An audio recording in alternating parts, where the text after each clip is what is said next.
നിങ്ങളുടെ പേഴ്സൻ്റെ നിങ്ങളോടുള്ള കറണ്ട് എനർജി എന്താണെന്ന് നോക്കിയാലോ അല്ലേ?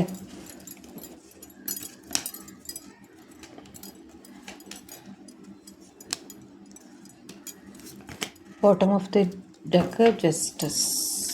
ഓ, flowers, 9 of swords, Page of Cups, Tower, 3 of Pentacles, 7 of Wands. Okay, ഇവിടെ സിറ്റുവേഷൻ എന്താ അറിയോ, നിങ്ങളോട് ഒരുപാട് സ്നേഹമാണ്. പക്ഷേ അറ്റ് പ്രസൻറ്റ് അവരുടെ തേർഡ് പാർട്ടിയുടെ അവിടെ സ്റ്റക്കായിരിക്കുകയാണ് എന്ന് കാണുന്നു. അവർ വല്ലാത്ത സ്ട്രെസ്സ് അനുഭവിക്കുന്നതായിട്ടും കാണുന്നുണ്ട്. ഈ തേർഡ് പാർട്ടി കൂടെ ഉള്ളത് കൊണ്ട് നിങ്ങളുടെ ഇടയിൽ ഒരു ടവർ മൂവ്മെൻറ്റ് വന്നിരിക്കുന്നതായിട്ട് കാണുന്നു കേട്ടോ.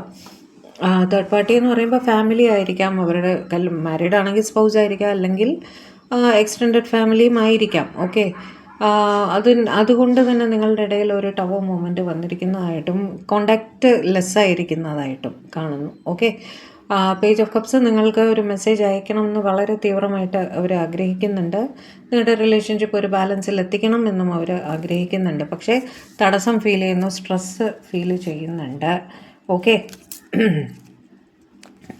സൺ വെച്ചിട്ട് നിങ്ങൾ അവരുടെ ലൈഫിൽ ഏറ്റവും പോസിറ്റീവായിട്ടൊരു വ്യക്തിയാണ് എന്ന് തന്നെയാണ് അവർ ഫീൽ ചെയ്യുന്നത് കേട്ടോ. നിങ്ങളുടെ അടുത്ത് അവർക്ക് ദേഷ്യമോ കാര്യങ്ങളോ അങ്ങനെ ഒന്നുമല്ല. നിങ്ങളുടെ ഓൺലൈൻ റിലേറ്റഡ് ആക്ടിവിറ്റീസ് എല്ലാം തന്നെ ഇവർ ഫോളോ ചെയ്യുന്നതായിട്ടും കാണുന്നുണ്ട്.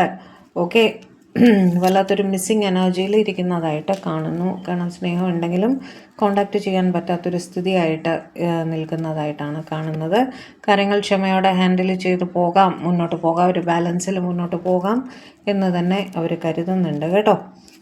ഈ സമയം മാറി വരും എന്ന് തന്നെ അവർ വിശ്വസിക്കുന്നു. ഈ തടസ്സം മാറിക്കഴിഞ്ഞാൽ നിങ്ങളെ കോണ്ടാക്റ്റ് ചെയ്യാം എന്ന് തന്നെയാണ് അവർ ചിന്തിക്കുന്നത്. ഓക്കെ, ആസ് ഇറ്റ് ഈസ് ഒരു സിറ്റുവേഷനിൽ പെട്ടിട്ട് ഒരു ടവർ മൂവ്മെൻറ്റ് നിങ്ങളുടെ ഇടയിൽ വന്നിരിക്കുന്നതായിട്ടും ഒരു പക്ഷേ മെസ്സേജസ് ഒന്നും വരുന്നുണ്ടാവില്ല.